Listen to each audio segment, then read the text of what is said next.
Karena sesungguhnya serigala itu hanya dapat menerkam domba yang hidup secara bersendirian, yang terpisah dari jamaahnya. Maka janganlah kita hidup menyendiri. Jangan kita menyendiri tidak bergaul, tetapi bergaullah dengan orang-orang yang beriman.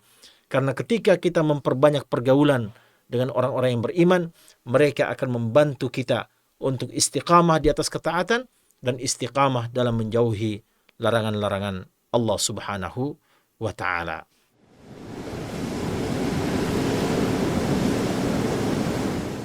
Ruas TV, rutin walaupun sedikit. Bismillahirrahmanirrahim. Assalamualaikum warahmatullahi wabarakatuh.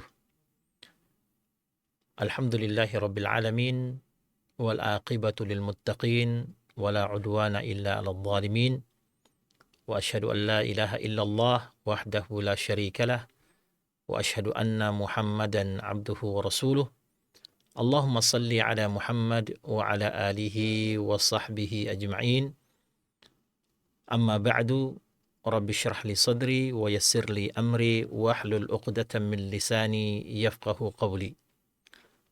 Para pemirsa Ruas TV yang dirahmati Allah Subhanahu wa ta'ala, alhamdulillah pada kesempatan yang mulia ini kita kembali dapat dipertemukan oleh Allah Subhanahu wa ta'ala di dalam majelis ilmu, yang di dalamnya kita berharap bahwasanya Allah Subhanahu wa ta'ala akan membimbing kita dan Dia memberikan kepada kita istiqamah di atas hidayah ini, dan dengannya kita berharap bahwa kita dapat menjalani kehidupan kita sebagai hamba yang beriman di atas permukaan bumi ini, dalam kehidupan dunia ini, menuju kepada keridhaan Allah Subhanahu wa ta'ala dan keselamatan di kampung akhirat yang abadi insyaallah.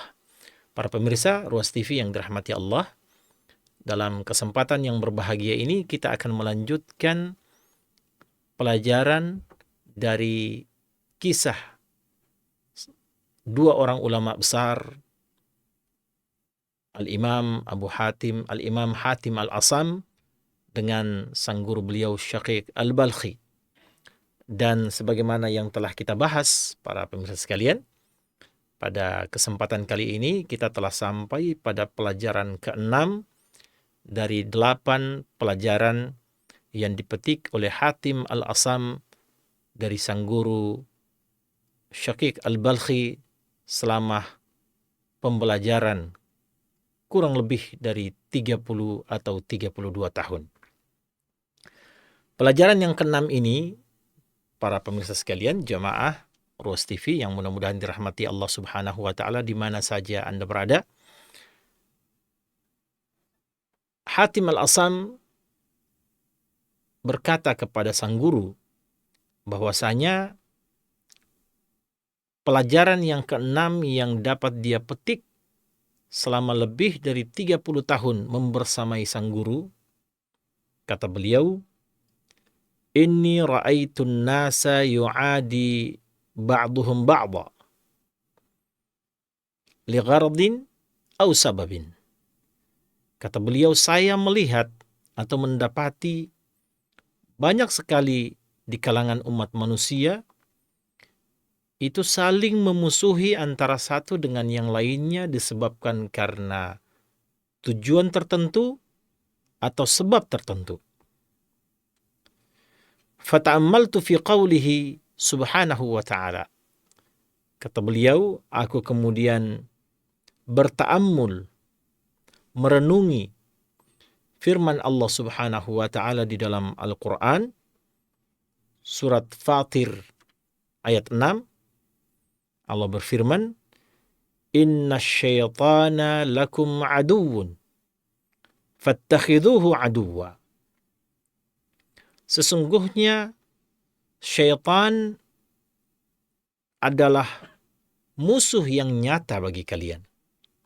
Fattakhidhuhu aduwwa, maka hendaklah kalian menjadikannya sebagai seorang musuh. Fa'alimtu annahu la yajuzu adawata ahadin ghaira syaitan.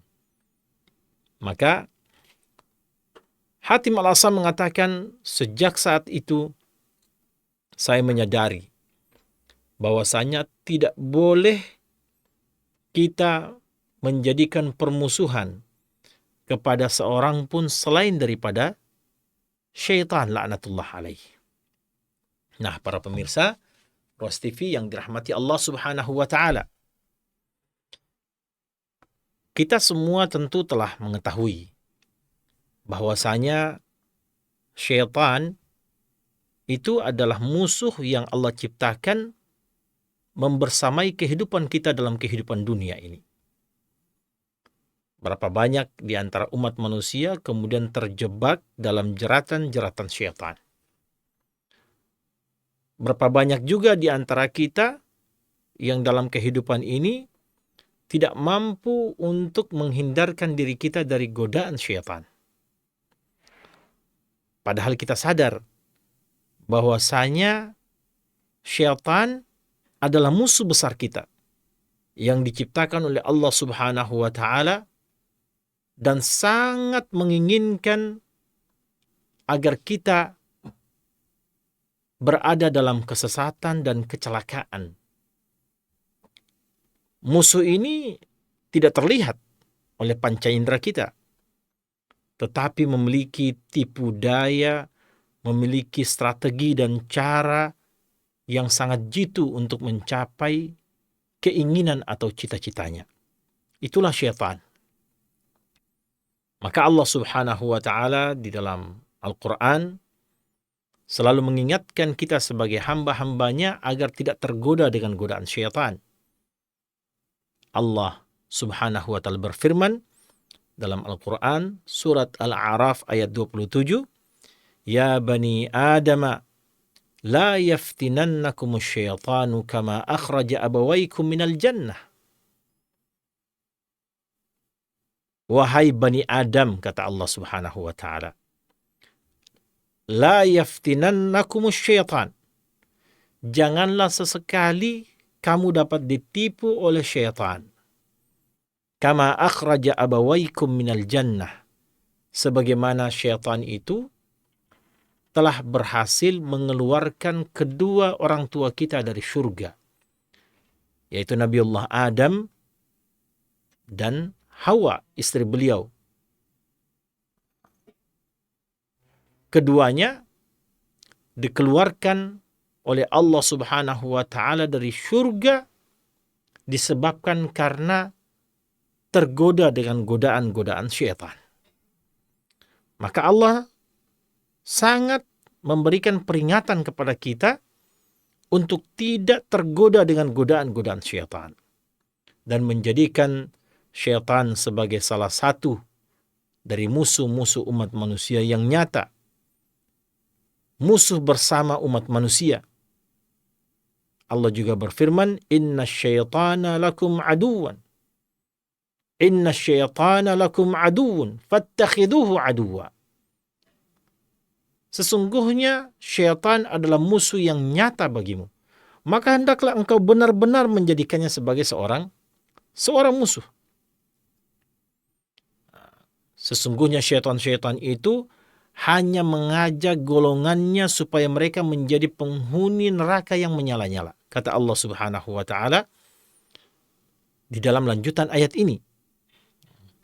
Innama yad'u hizbahu liyakunu min ashabis sa'ir. Jadi syaitan itu akan mengajak golongan-golongannya atau orang-orang yang tergoda dengan godaannya untuk menjadi penghuni neraka as-sa'ir, neraka yang menyala-nyala.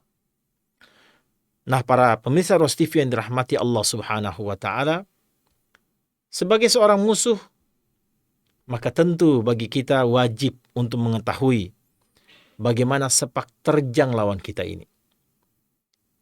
Dan kita semua telah mengetahui bahwa yang namanya musuh, maka pasti kita berusaha sekuat tenaga agar musuh kita itu tidak mampu untuk mengalahkan kita.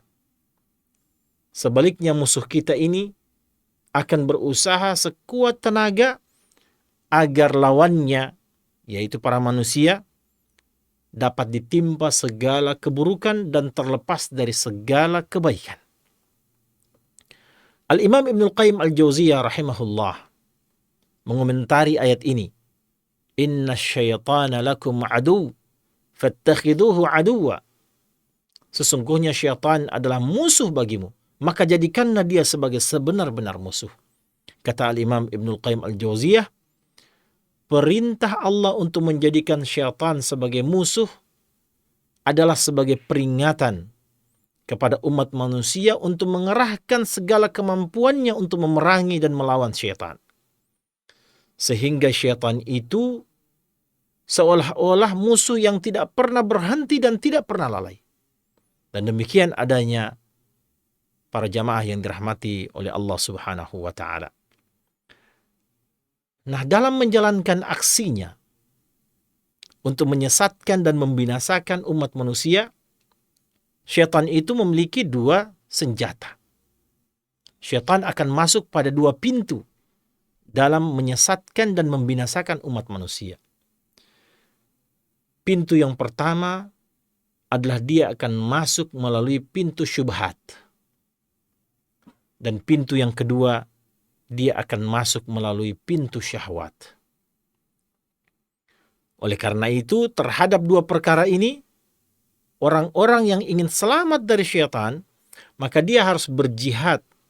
Berjihad melawan syaitan dari menghalangi dirinya agar tidak terjebak di dalam dua senjata syaitan ini.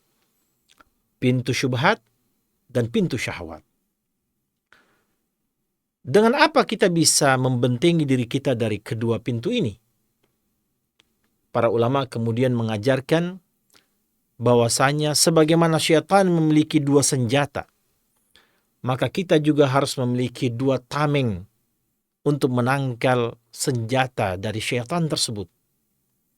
Yang pertama adalah bersenjatakan al-ilm, ilmu yang benar. Dan yang kedua adalah bersenjatakan tazkiyatun nufus, membersihkan jiwa kita. Al-ilmu nafi' atau ilmu yang bermanfaat itu akan membuahkan rasa yakin kita kepada Allah Subhanahu wa ta'ala. Rasa yakin kita terhadap kebenaran yang hakiki dari Allah Subhanahu wa ta'ala. Dengan ilmu kita bisa membedakan antara mana yang hak dan mana yang batil. Maka dengan ilmu itu pula lah yang mendatangkan keyakinan, itu akan membantu kita untuk menolak syubhat. Perkara syubhat adalah perkara yang samar-samar. Nabi SAW dalam potongan hadisnya menyebutkan, "Faman ittaqa syubhat," barang siapa yang dapat menghindarkan dirinya dari perkara yang syubhat, perkara samar-samar, tidak jelas kehalalannya dan keharamannya, faqad istabra'a lidinihi wa irdihi, maka sesungguhnya dia telah menjaga kehormatan agamanya dan kehormatan harga dirinya. Faman waqa'a fi syubhat waqa'a fil haram. Dan sebaliknya barang siapa yang terjerumus ke dalam perkara syubhat, maka hakikatnya dia telah terjerumus ke dalam perkara yang diharamkan Allah Subhanahu wa ta'ala. Maka pintu pertama adalah pintu syubhat. Pintu yang harus dijaga oleh setiap kaum muslimin, orang-orang yang beriman kepada Allah, agar tidak terjerumus ke dalam godaan-godaan dan jeratan-jeratan syaitan lewat pintu ini, pintu syubhat. Dan senjata yang paling ampuh untuk menangkal syubhat adalah dengan al-ilmun nafi', ilmu yang benar, ilmu yang bermanfaat, yang murni dari Allah dan Rasulullah sallallahu alaihi wasallam. Sedangkan tazkiyatun nufus, penyucian jiwa, pembersihan jiwa, ini akan melahirkan ketakwaan dan kesabaran. Jadi kalau tadi ilmu itu akan melahirkan keyakinan. Dengan keyakinan ini kita dapat membentengi dari kita dari senjata dan jeratan syaitan yang bernama syubhat. Yang kedua, tazkiyatun nufus, adalah penyucian jiwa atau pembersihan jiwa. Ini akan membuahkan ketakwaan dan kesabaran di sisi Allah Subhanahu wa taala. Dan dengan ketakwaan dan kesabaran inilah yang mampu membuat seorang hamba melepaskan dirinya dari jeratan-jeratan syahwat. Al-Imam Ibnul Qayyim kemudian mengatakan bahwasanya jihad melawan syaitan itu ada dua tingkatannya.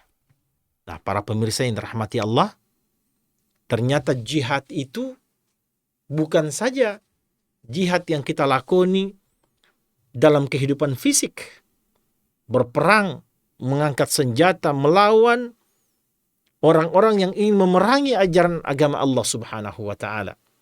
Tentu dengan karakter dan kriteria-kriteria yang ditetapkan secara agama. Tetapi bukan cuma itu. Ada jihad yang lebih besar, yaitu ketika kita diperintahkan untuk berjihad melawan syaitan. Dan jihad ini memiliki dua tingkatan. Yaitu yang pertama, sebagaimana yang telah kita sebutkan tadi, adalah jihad untuk menolak syubhat dan keraguan yang dilemparkan oleh syaitan kepada hamba-hamba yang beriman. Dan yang kedua, berjihad untuk menolak syahwat dan keinginan-keinginan jelek yang dilemparkan oleh syaitan kepada hamba-hambanya yang beriman. Jihad yang pertama, yaitu jihad untuk melawan syubhat, itu dapat kita selesaikan dengan ilmu dan keyakinan. Sedangkan jihad yang kedua, jihad untuk melawan syahwat, maka dia akan diselesaikan dengan ketakwaan dan kesabaran di sisi Allah Subhanahu wa taala. Allah Subhanahu wa taala berfirman dalam Al-Qur'an surat As-Sajdah ayat 24, وَجَعَلْنَا مِنْهُمْ أَئِمَّةً يَهْدُونَ بِأَمْرِنَا لَمَّا صَبَرُوا وَكَانُوا بِآيَاتِنَا يُوقِنُونَ. Dan kami jadikan, kata Allah Subhanahu wa taala, وَجَعَلْنَا مِنْهُمْ أَئِمَّةً, dan kami jadikan di antara mereka itu a'immah, ada pemimpin-pemimpin, yahduna bi amrina lamma sabaru, mereka diberikan petunjuk oleh Allah Subhanahu wa taala ketika mereka bersabar kepada Allah. Wa kanu bi ayatina yuqinun, dan mereka adalah orang-orang yang meyakini dengan ayat-ayat kami. Nah, di dalam ayat ini Allah menyebutkan dua tingkatan jihad, atau Allah Subhanahu wa taala menyebutkan dua karakter, dua senjata untuk membentengi diri kita dari terjerumus pada godaan syaitan. Yang pertama, yakin, agar kita terbebas dari jeratan syubhat. Nah, dan yang kedua adalah kesabaran, agar kita terbebas dari jeratan syahwat. Makanya ketika kita belajar tentang kesabaran, as-sabru, apa itu sabar? Bagaimana kita menerapkan kesabaran? Para ulama itu menjelaskan kesabaran menjadi beberapa perkara. Yang pertama adalah kesabaran dalam melaksanakan ketaatan kepada Allah Subhanahu wa taala. Dan yang kedua, kesabaran dalam meninggalkan larangan Allah Subhanahu wa taala. Apakah mungkin kita sabar dalam taat? Dan apa perlu kita sabar dalam meninggalkan larangan? Jawabannya perlu sekali, jamaah sekalian. Ketika kita ingin melakukan atau menegakkan salat 5 waktu contohnya, kita masih terlelap tidur, sudah dibangunkan untuk menegakkan salat subuh. Itu membutuhkan kesabaran. Ketika kita sedang asyik dengan pekerjaan kita, tiba-tiba dikumandangkan adzan zuhur, dan kita wajib untuk menunaikan hal itu, membutuhkan kesabaran. Ketika kita akan rehat, kita diwajibkan salat asar, wajib bagi kita untuk menegakkannya. Demikian pula salat maghrib, salat isya ketika kita akan istirahat di rumah, dikumandangkan salat Isya, memanggil kita untuk mendekatkan diri kepada Allah. Ini semua membutuhkan kesabaran. Sabar dalam taat kepada Allah Subhanahu wa taala. Berbakti kepada kedua orang tua adalah sebuah kebaikan, sebuah ketaatan. Ketika orang tua telah renta, kemudian seorang anak berbakti dengan sabarnya, melayani kedua orang tuanya, dengan penuh keikhlasan, merawat keduanya, bertutur kata yang baik, ini membutuhkan kesabaran, jemaah sekalian. Berkorban harta untuk berinfak, bersedekah. Saat ini, sebagian di antara saudara-saudara kita sedang menjalani atau akan menjalani ibadah haji. Berapa banyak dana yang mereka keluarkan agar supaya mereka bisa menjawab panggilan Allah pergi ke Baitullah menunaikan ibadah haji. Ketaatan kepada Allah Subhanahu wa taala membutuhkan kesabaran. Maka salah satu bentuk sabar adalah sabar dalam menjalankan ketaatan kepada Allah Subhanahu wa taala. Yang kedua, sabar dalam meninggalkan larangan.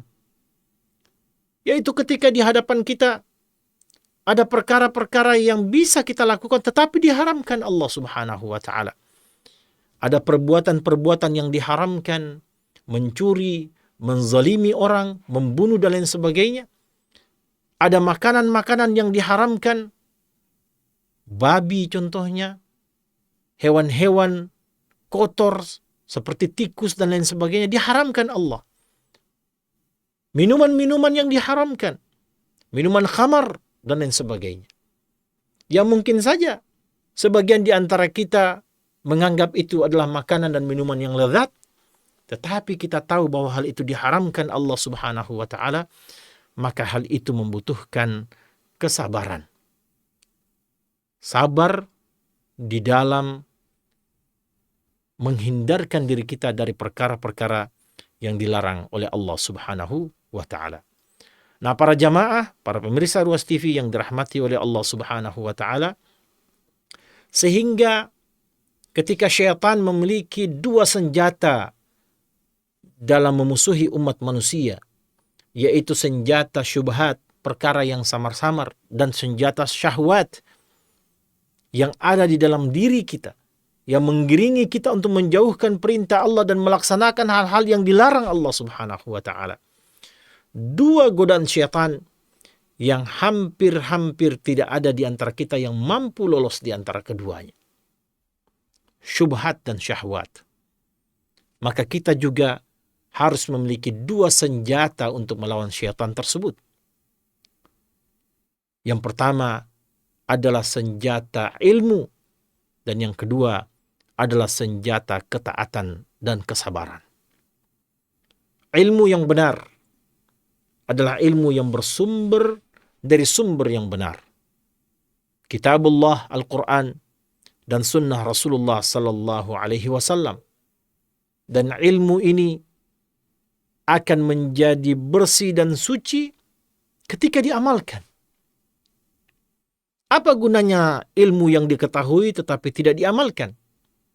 Makanya di dalam ungkapan para ulama, mereka mengeluarkan ungkapan bahwasanya al-ilmu bila amalin, ilmu yang tidak dibarengi dengan aplikasi amalan dari ilmu tersebut, kasyajari bila thamarin, bagaikan sebuah pohon yang tak berbuah.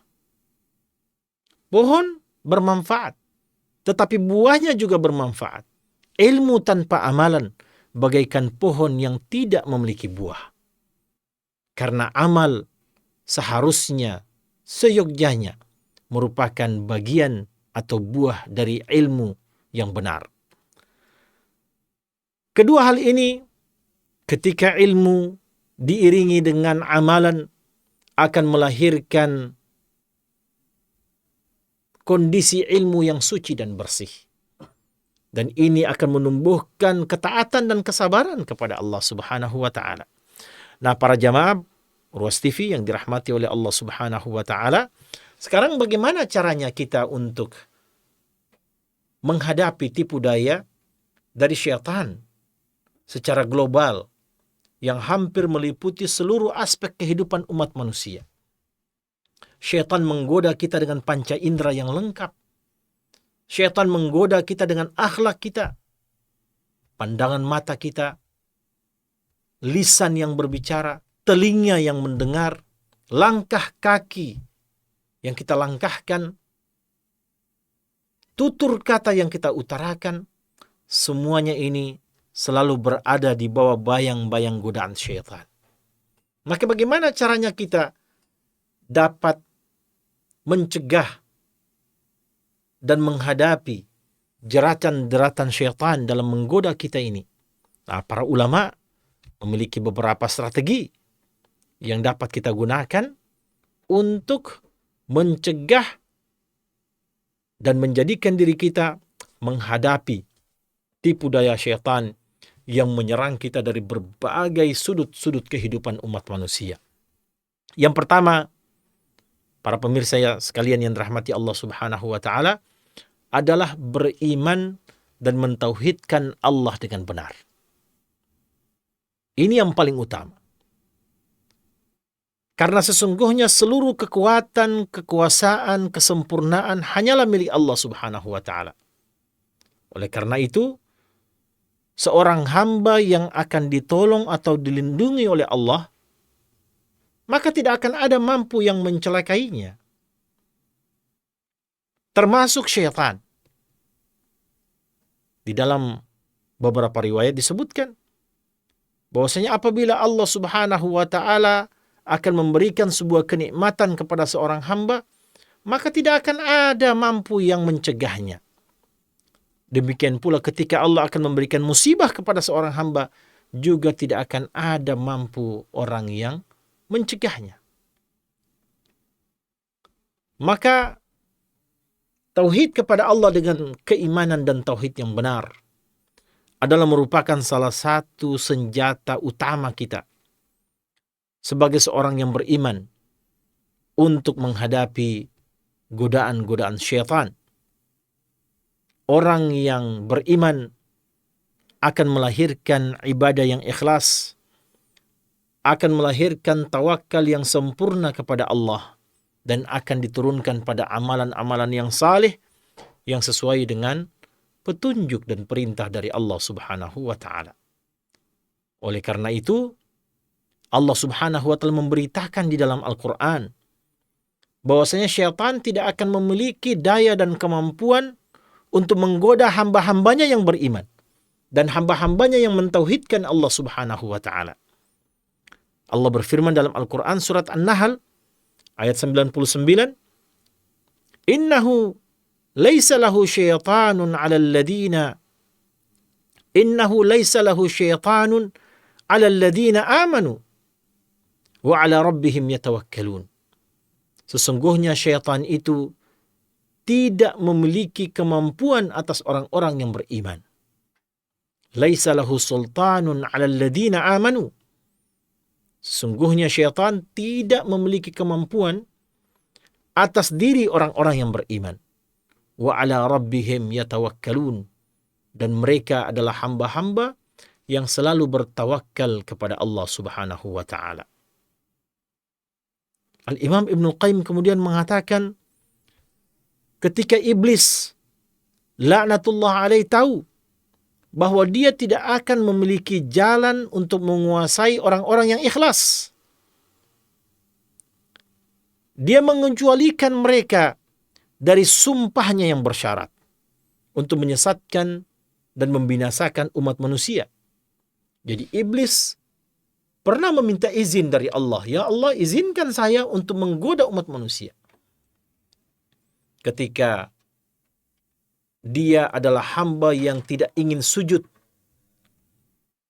kepada Nabiullah Adam alaihissalatu wassalam atas perintah Allah Subhanahu wa taala sebagai sebuah penghargaan kepada Adam, iblis kemudian protes, "Ya Rabb, bagaimana mungkin saya akan sujud kepada seorang hamba yang engkau ciptakan dari tanah, sedangkan aku engkau ciptakan dari api? Derajat api lebih tinggi dari tanah menurut iblis, laknatullah alaih." Dan atas pengingkaran ini Allah kemudian mengusirnya dari surga. Allah Subhanahu wa taala kemudian mengatakan bahwasanya engkau atau kalian akan saling bermusuhan hingga hari kiamat. Maka iblis pun mengatakan, kalau begitu ya Allah, aku minta izin untuk dapat menggoda hamba-hambamu hingga hari kiamat kelak. Allah Subhanahu wa taala kemudian mempersilahkan itu. Tetapi Allah mengatakan, kecuali hamba-hambaku yang ikhlas kepadaku, maka engkau tidak mampu untuk menggoda mereka. Maka iblis pun demikian. Setelah dia tahu bahwasanya dia tidak memiliki kemampuan menggoda orang-orang yang beriman dan orang-orang yang ikhlas, maka dia pun bersumpah bahwa dia akan menggoda umat manusia hingga hari kiamat kelak, kecuali atas diri orang-orang yang ikhlas kepada Allah Subhanahu wa taala. Qala fabi'izzatika la'aghwiyannahum ajma'in. Iblis mengatakan, demi kekuasaanmu wahai Allah, la'aghwiyannahum ajma'in, akan aku sesatkan mereka semuanya. Illa ibadaka minhumul mukhlasin, kecuali hamba-hambamu yang ikhlas kepadamu. Jadi iblis bersumpah atas kebesaran Allah Subhanahu wa taala untuk menyesatkan umat manusia, tetapi dia mengecualikan kecuali orang-orang yang ikhlas kepadamu. Illa ibadaka minhumul mukhlasin, kecuali hamba-hambamu yang ikhlas kepadamu. Nah, para jemaah sekalian yang dirahmati Allah Subhanahu wa taala, luar biasa. Ketika iblis mengakui kegagalannya untuk menggoda orang-orang yang ikhlas, Allah Subhanahu wa taala berfirman, "Inna ibadi laisa laka 'alaihim sultan illa man ittaba'aka minal ghawin." Maka Allah menjawab pernyataan iblis itu dengan mengatakan, sesungguhnya hamba-hambaku tidak ada kekuasaan bagimu terhadap mereka yang ikhlas ini, kecuali orang-orang yang mengikutimu, minal ghawin, yaitu bagian dari orang-orang yang sesat dan disesatkan oleh Allah Subhanahu wa taala. Maka para jamaah yang dirahmati Allah, ikhlas adalah jalan kebebasan. Sebagaimana Islam adalah kendaraan menuju keselamatan, dan iman adalah merupakan penutup keimanan. Ikhlas adalah jalan kebebasan. Kebebasan dari apa? Kebebasan dari terjerumus pada godaan-godaan syaitan la'natullah alaih. Ikhlas adalah kuncinya. Islam adalah pintu dan jalan kendaraan keselamatan. Menuju kepada keselamatan, maka wajib untuk berislam. Makna Islam adalah istislam, penyerahan diri kita kepada Allah Subhanahu wa taala. Sehingga siapa yang berislam, maka sesungguhnya dia telah menempuh jalan dengan kendaraan keselamatan. Dan iman adalah penutup keamanan. Keamanan apa? Kita aman dari serangan, jeratan syaitan la'natullah alaih. Ini yang pertama para jamaah sekalian, yaitu beriman dengan Allah Subhanahu wa taala dengan semurni-murni keimanan, yang dengannya akan melahirkan keikhlasan kepada Allah Subhanahu wa taala. Yang kedua jamaah sekalian adalah berpegang teguh dengan Alkitab, Al-Quran, dan Sunnah Rasulullah Sallallahu Alaihi Wasallam berdasarkan pemahaman as-salafus salih, berdasarkan pemahaman orang-orang yang telah mendapatkan rekomendasi dari Allah dan Rasulullah Sallallahu Alaihi Wasallam. Allah merekomendasikan mereka.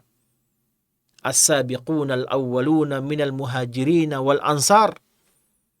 Orang-orang yang terdahulu masuk Islam ini dari kalangan muhajirin dan ansar, para sahabat Rasulullah sallallahu alaihi wasallam radhiyallahu anhum wa radu an.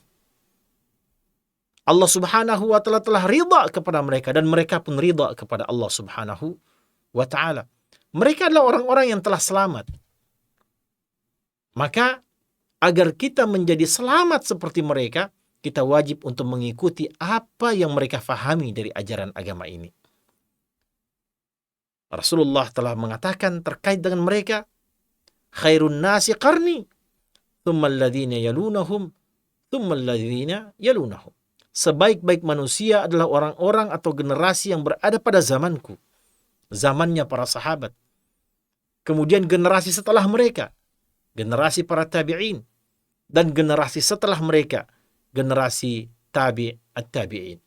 Maka jamaah sekalian, untuk menggapai sebuah keselamatan dari jeratan-jeratan syaitan adalah berpegang teguh dengan Al-Quran, dengan sunnah Rasulullah sallallahu alaihi wasallam berdasarkan cara memahami para sahabat, para tabi'in dengan tabi'ut tabi'in. Mereka inilah yang dikenal dengan generasi as-salafus salih atau salaful ummah. Maka jalan selamat adalah satu-satunya dengan mengikuti orang-orang yang telah dimuliakan oleh Allah Subhanahu wa taala. Rasulullah sallallahu alaihi wasallam telah menetapkan kejayaan itu pada mengikuti sunnahnya, mengikuti Al-Quran dan mengikuti sunnah Rasulullah sallallahu alaihi wasallam. Bahkan Allah Subhanahu wa taala telah menetapkan hal itu. Allah Subhanahu wa taala berfirman, "Wa may ya'shu an dzikrir rahmani nuqayyid lahu syaitanan fahuwa lahu qarin." Barang siapa yang berpaling dari pengajaran Rabb Allah Subhanahu wa taala yang Maha Pemurah, Ar-Rahman, maka nuqayyid lahu syaitana, akan kami adakan baginya syaitan yang menyesatkan, fahuwa lahu qarin, dan syaitan itulah yang akan menjadi teman yang selalu menyertai dia dalam kehidupannya. Di dalam ayat yang lain Allah Subhanahu wa taala berfirman, "Wa may yushakkikir rasul min ba'di ma tabayyana lahul huda wa yattabi' ghaira sabilil mu'minin nuwallihi ma tawalla wa nuslihi jahannam wa sa'at masira." Barang siapa yang menentang Rasul sesudah telah jelas kebenaran baginya dan mengikuti jalan yang bukan jalannya orang-orang yang beriman, yaitu jalannya para sahabat, jalannya para tabi'in dan atba'ut tabi'in, maka apa kata Allah Subhanahu wa taala? Nuwallihi ma tawalla. Kami biarkan dia leluasa dengan kesesatannya. Wa nuslihi jahannam. Dan kemudian akan kami masukkan dia ke dalam jahannam. Wa sa'at masira. Dan jahannam adalah seburuk-buruk tempat kembali umat manusia.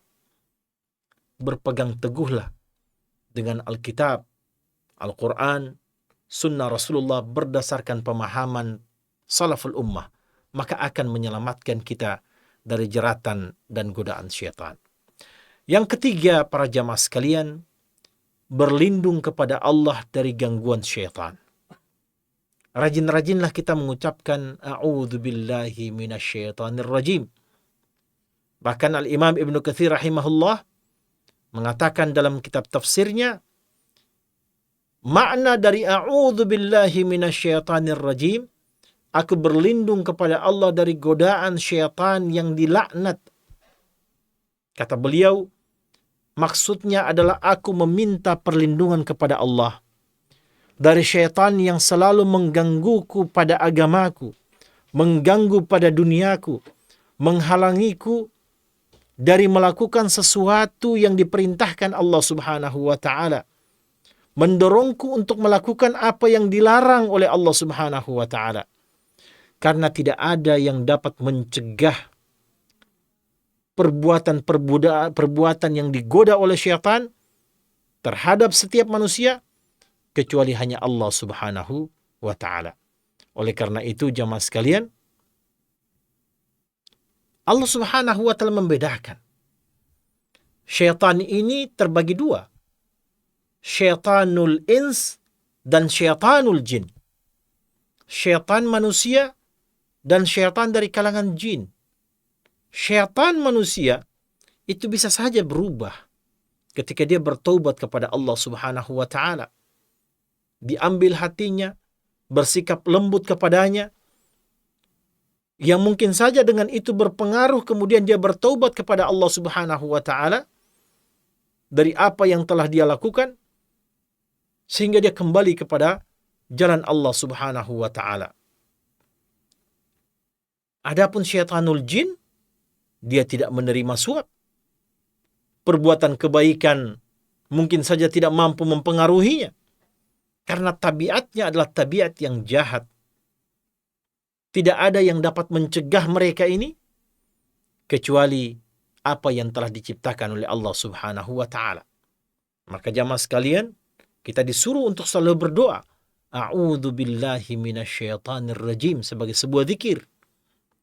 Berzikirlah kepada Allah Subhanahu wa taala agar dia melindungi kita dari godaan-godaan syaitan yang terkutuk. Bahkan Allah Subhanahu wa taala berfirman, wa imma yanzaghannaka minasyaitani nazghun, dan bila kamu ditimpa sesuatu dari godaan syaitan, fasta'id billah. Fasta'id billahi innahu sami'un alim. Maka berlindunglah kepada Allah Subhanahu wa taala. Fasta'id billah. Berlindunglah kepada Allah Subhanahu wa taala, innahu sami'un alim. Sesungguhnya dia Maha mendengar lagi Maha mengetahui. Oleh karena itu jamaah sekalian, kita disunnahkan untuk rajin-rajin berzikir. Islam adalah agama yang komprehensif. Apapun keadaan kita, selalu kita berzikir kepada Allah Subhanahu wa taala. Masuk WC kita berzikir, masuk rumah berzikir, bahkan masuk masjid pun kita berzikir. Ingin tidur kita berzikir. Kita mengajak anak-anak kita untuk berzikir. Ketika anak kita sakit, kita doakan dia dengan berzikir. Allahumma inni u'idzuka bi kalimatillahi tammah min syarri ma khalaq. Ya Allah, aku berlindung atas anak ini, atas orang ini, terhadap apa saja yang bisa menghancurkan dan membinasakan, memudaratkan dirinya. Min syarri ma khalaq, dari keburukan-keburukan apa yang diciptakan oleh para syaitan itu. Dan lain sebagainya. Para jamaah sekalian. Yang keempat adalah rajin membaca Al-Quran. Karena sesungguhnya bacaan Al-Quran itu adalah sesuatu yang dapat membentengi kita dan menjauhkan syaitan lari meninggalkan kita. Jadi syaitan lari meninggalkan orang yang membaca Al-Quran. Dari hadis diriwayatkan oleh sahabat yang mulia Abu Hurairah radhiyallahu anhu, anna Rasulullah sallallahu alaihi wasallam qala, la taj'alu buyutakum maqabira. Janganlah kalian menjadikan rumah-rumah kalian itu seperti kuburan. Inna syaitana yanfiru minal baiti alladhi tuqra'u fihi suratul Baqarah. Karena sesungguhnya syaitan itu akan lari terpontang-panting dari rumah yang di dalamnya dibacakan surat Al-Baqarah. Hadis sahih riwayat Imam Muslim. Di dalam salah satu kesempatan juga dari sahabat yang mulia Abdurrahman bin Sakhar Abu Hurairah radhiyallahu an, bahwasanya dia pernah diajari oleh syaitan salah satu surat untuk menjaga dirinya. Dan ketika dia sampaikan kepada Rasul, Rasul pun membenarkan hal itu. Syaitan berkata kepada Abu Hurairah, wahai Abu Hurairah, idza awaita ila firashika faqra ayat al-kursi. Kalau engkau ingin menempati tempat tidurmu, wahai Abu Hurairah, ingin tidur, maka bacakan ayatul kursi. Allahu la ilaha illa huwal hayyul qayyum, dan seterusnya hingga akhir ayat tersebut. Hatta takhtimal ayah, sehingga engkau menyelesaikan ayatul kursi itu dari awal sampai akhir. Fa innaka lan tazal alaika minallahi hafizun. Kalau engkau membacanya, maka sesungguhnya akan ada selalu padamu seorang penjaga yang diutus oleh Allah Subhanahu wa ta'ala. Wala yaqrabannaka syaitanun hatta tusbih.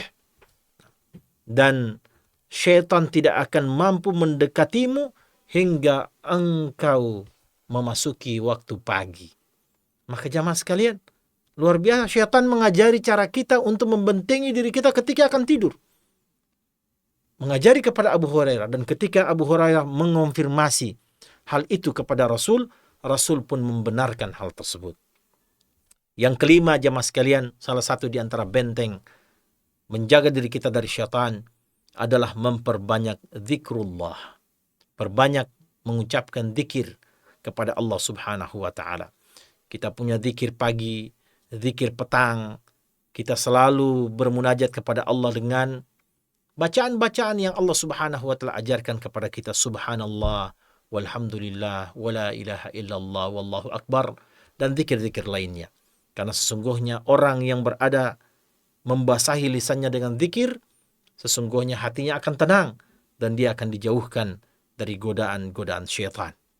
Yang keenam adalah tetaplah bersama dengan jamaah kaum muslimin. Mencari sahabat-sahabat yang dekat. Karena ketika orang-orang beriman itu berkumpul, saling berbicara tentang kebaikan, menasihati dalam kebaikan dan kesabaran, maka pada saat itu syaitan akan menjauh. Karena sesungguhnya serigala itu hanya dapat menerkam domba yang hidup secara bersendirian, yang terpisah dari jamaahnya. Maka janganlah kita hidup menyendiri.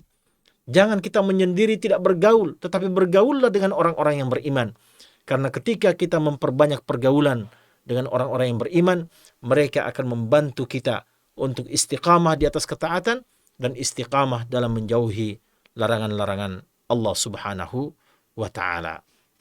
Kemudian jamaah sekalian dirahmati Allah, hendaklah kita mengetahui apa-apa saja yang dapat dijadikan syaitan untuk menggoda kita. Syaitan makan dan minum dengan tangan kiri. Kita selesihi itu, makan dan minum dengan tangan kanan. Syaitan tidak qailulah, tidak tidur siang. Kita tidur siang sejenak. Karena sesungguhnya Nabi mengatakan, tidur sianglah kalian. Karena syaitan itu tidak pernah tidur siang. Kita selisih syaitan. Syaitan hidupnya boros, kita jangan hidup boros. Syaitan melakukan sesuatu dengan tergesa-gesa, kita lakukan dengan tenang dan hati-hati. Syaitan itu suka menguap. Ketika masuk rasa kantuk, syaitan menguap dengan membuka mulutnya sebesar-besarnya.